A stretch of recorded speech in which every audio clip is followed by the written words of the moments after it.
Eu sou o professor Vinícius Braz, professor de Biologia da Rede Estadual de Ensino. Estou aqui hoje com você, aluno do terceiro ano do ensino médio, para a nossa terceira aula de Biologia nesse momento de pandemia.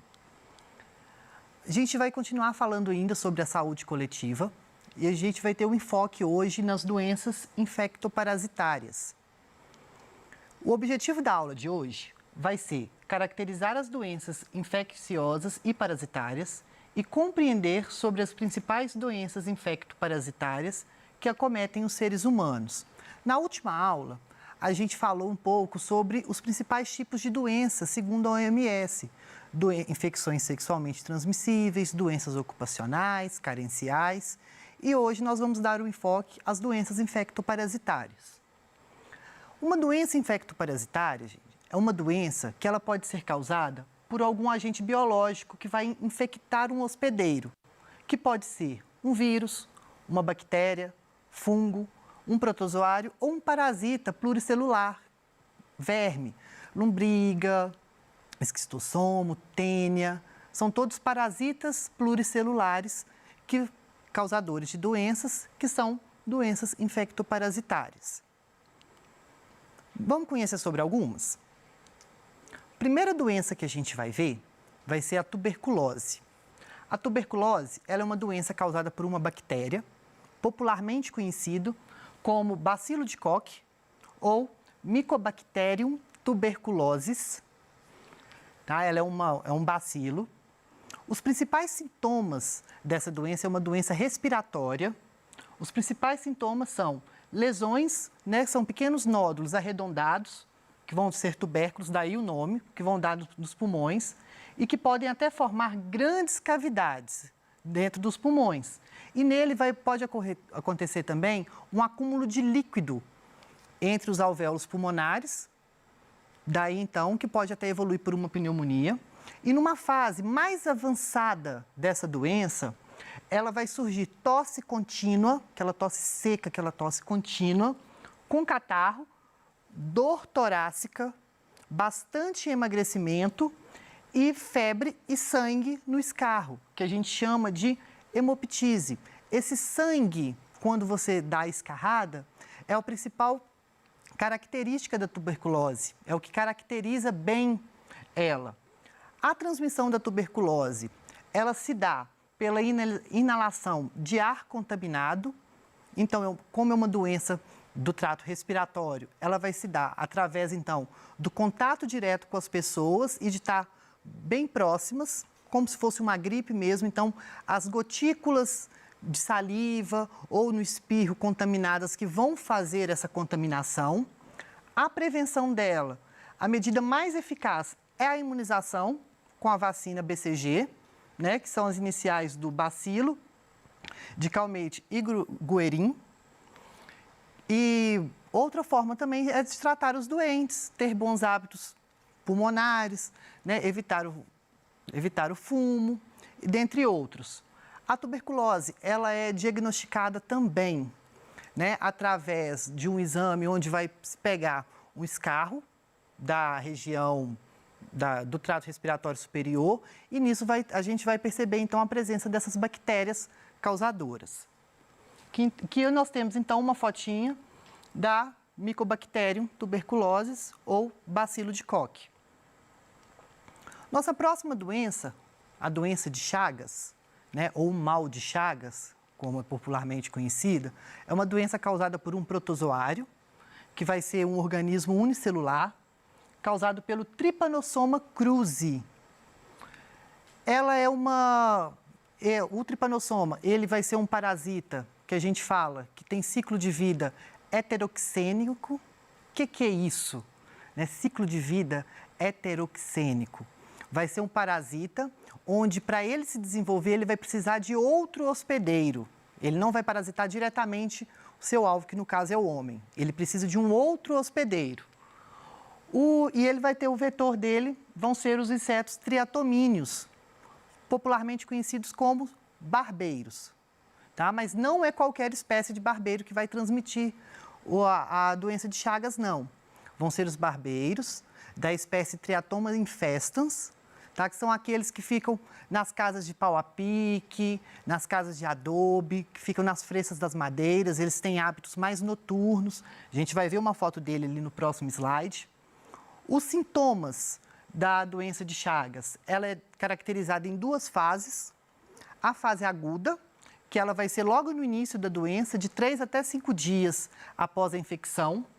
Ela ocorre febre alta e elevada e a famosa que a gente fala, parasitemia. Vai ser um aumento do número de parasitas no sangue. Isso, então, que é a parasitemia.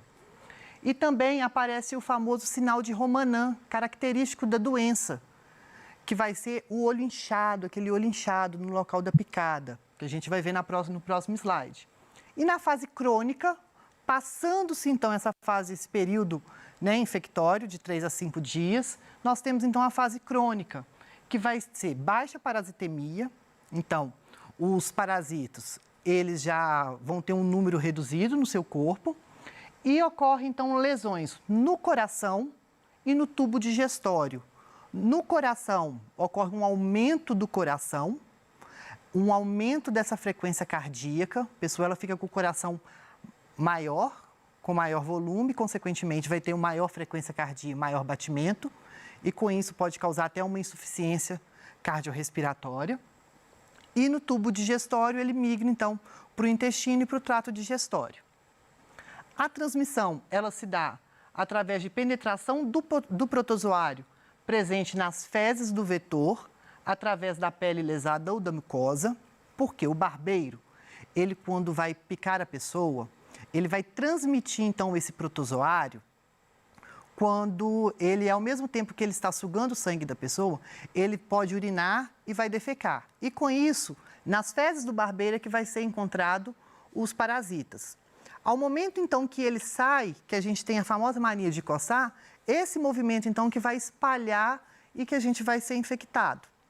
Tem também um outro tipo de transmissão, né, através de transfusões sanguíneas com sangue contaminado, compartilhamento de objetos pérfuro-cortantes contaminados também, com sangue da pessoa infectada. E, em algum tempo, teve também transmissões de tripanossomo através do açaí, isso mesmo. Produtores de açaí do norte do Brasil, que é uma região onde a doença de Chagas ela é bem típica, eles pegavam aquele açaí e não tinham hábitos, né, higiênicos, digamos assim. Ao processar, então, aquele açaí ou aquele caldo de cana, processava, então, o barbeiro no meio e aquilo ali contaminava todo o produto. E na hora da gente se alimentar com aquilo ali, estava lá no meio vários protozoários, vários trepanossomas, acabava contaminando também. Hoje em dia não é muito comum mais, por conta da fiscalização severa, mas já chegou a ter-se um pico dessa doença através desse tipo de contaminação. Nós não temos cura para a doença de Chagas e a prevenção ela se dá pelas melhorias das condições de vida camponesa, ou seja, né, evitar hábitos de morar em casas de pau a pique, de adobe, se morar, fazer a higienização, a limpeza correta, limpar sempre as frestas, não deixar, porque o inseto é de hábito noturno, e o combate do inseto, o vetor, que é a principal forma de combate. Então, nós temos aqui, então, o barbeiro, que é o Triatoma infestans, que é essa espécie que vai causar, tá? O Trypanosoma cruzi, ele tem 3 formas que a gente fala, que são estágios da vida dele, que a gente chama de estágios de formas evolutivas, digamos assim. Essa primeira forma aqui que a gente está vendo, que é a mais redondinha, a gente fala que é a mastigota, tá? Ela, o flagelo é reduzido ou não tem, e a gente vai encontrar ele no interior das células infectadas. Quando a gente, então, faz um exame de sangue, a gente consegue ver dentro dela formas amastigotas, e é uma forma não infectante. Depois, nós temos a forma tripomastigota, que é essa mais fininha aqui, com esse flagelo mais alongado. É nessa forma, que é a forma infectante, a gente consegue achá-la nas fezes do barbeiro. E a forma epimastigota, que vai ser a etapa de transição, a gente acha no intestino do barbeiro. E aqui é o famoso sinal de Romanin, que é essa que olha a pálpebra inchada, que vai caracterizar a doença. Aqui, então, a gente tem um ciclo de vida do barbeiro para a gente estar entendendo, né, do tripanossoma para entender. Então, como que vai acontecer? Primeiro passo, a gente vai começar aqui com o inseto. Ele vai picar e vai defecar ao mesmo tempo. E o protozoário, ele é encontrado nas fezes, né, e passa a ferida por meio delas. Então, aquilo que eu falei, o protozoário, então, vai estar lá nas fezes do barbeiro. Quando você vai coçar, você vai acabar se contaminando. Feito isso, então, no ser humano, os protozoários vão invadir as células, onde eles vão se diferenciar em uma forma desprovida de flagelo, que é essa primeira aqui, a mastigota, essa redondinha. Nisso, eles vão se multiplicar. A partir do momento que eles se multiplicam assexuadamente, tá? Depois eles vão diferenciar em formas flageladas, que é essa epimastigota. Então, a célula hospedeira ela vai ser rompida e vai liberar aquele monte de tripanossoma na corrente sanguínea. Feito isso, uns vão migrar para o intestino, vão migrar para o corpo, outros voltam a infectar outras células para continuar o ciclo. Esses, então, vão passar, à medida que o outro barbeiro vem e suga o sangue da pessoa, ele vai se alimentar do sangue, consequentemente, o tripanossoma vai estar lá. À medida, então, que ele vai, o tripanossoma, então, ele vai se transformar em uma outra forma evolutiva, que é o tripomastigota, e vai no intestino do barbeiro. Feito isso, multiplicou, transforma de novo na forma infectante, para que ele possa, então, defecar e sair nas fezes da pessoa, que é essa forma do barbeiro, desculpa, na forma infectante. É um ciclo de vida bem simples, ele é um pouco complexo por conta das formas infectantes, mas só a gente saber que nós temos formas tripomastigotas que são infectantes, primeiro, no nosso sangue e nas fezes do barbeiro. Nossa próxima doença é uma doença causada por um verme, por um animal, que é o Schistossoma monssoni, que vai causar a esquistossomose. Xistose, barriga d'água, são nomes populares dessa doença. Ele também é um parasita heteroxênico, ou seja, ele vai precisar de um hospedeiro para terminar o seu desenvolvimento. E o vetor dessa doença vai ser um caramujo, do gênero Bionfalaria.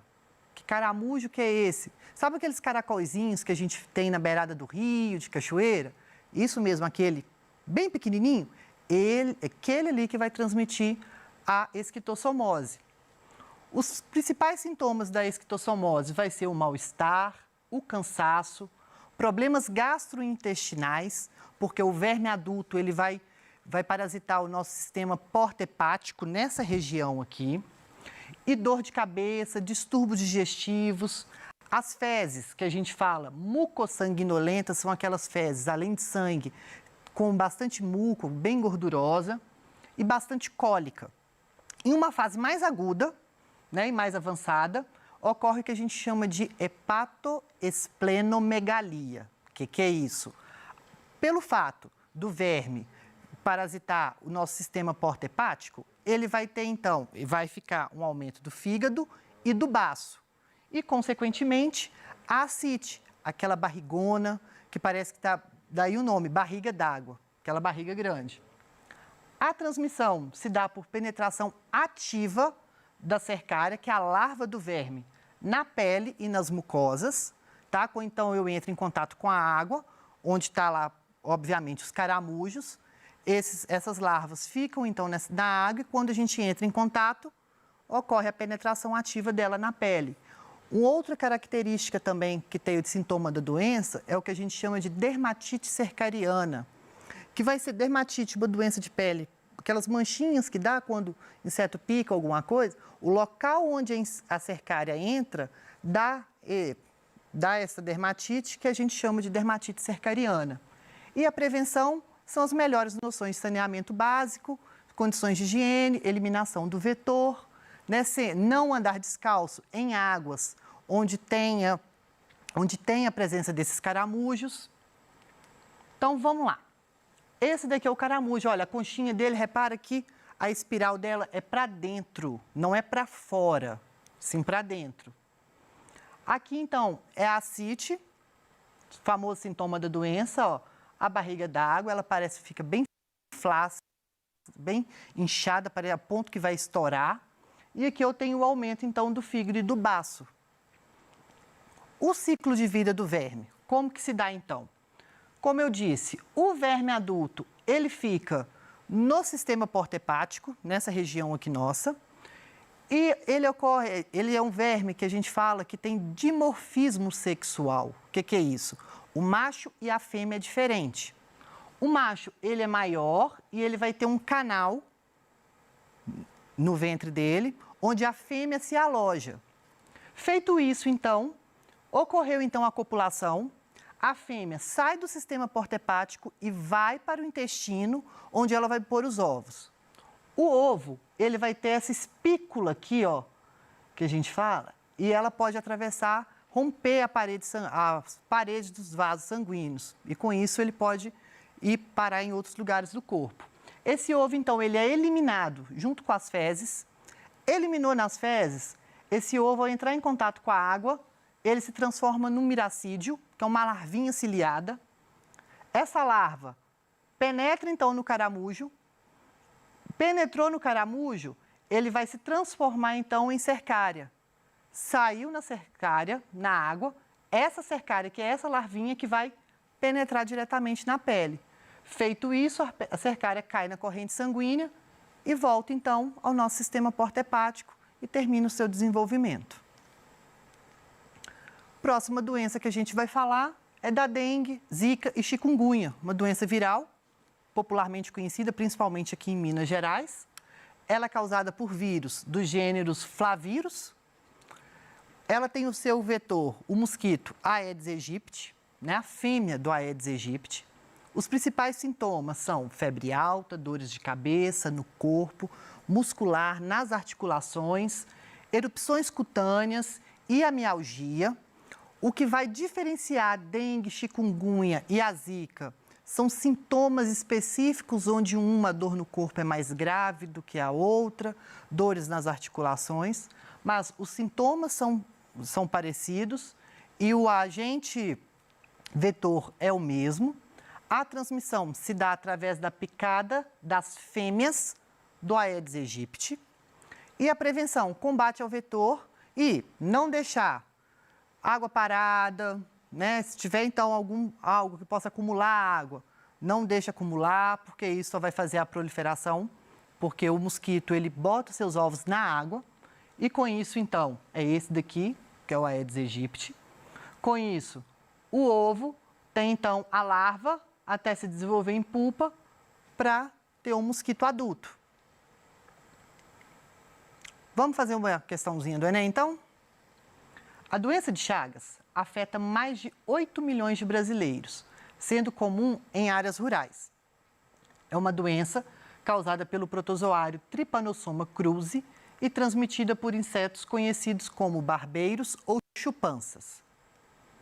Uma ação do homem sobre o meio ambiente que tem contribuído para o aumento dessa doença é A. O consumo de carnes de animais silvestres, que são hospedeiros do vetor da doença. B. A utilização de adubos químicos na agricultura, que aceleram o ciclo reprodutivo do barbeiro. C. A ausência de saneamento básico, que favorece a proliferação do protozoário em regiões habitadas por humanos. D. A poluição dos rios e lagos com pesticidas que exterminam o predador das larvas do inseto transmissor da doença. E o desmatamento que provoca a migração ou o desaparecimento dos animais silvestres dos quais o barbeiro se alimenta. Então, vamos resolver. A gente sabe que a destruição, então, gente, do hábitat natural do barbeiro e o desaparecimento de seus hospedeiros silvestres vão fazer, então, a migração desse animal. Ele vai sair da floresta e vai procurar outro alimento. E aonde que ele vai ir? Nas habitações. Com isso, então, a letra é o desmatamento que provoca a migração ou desaparecimento dos animais silvestres dos quais o barbeiro se alimenta. Bem, tinha mais uma questão, mas o tempo está acabando. Vou deixar essa daqui para vocês fazerem. E até a próxima.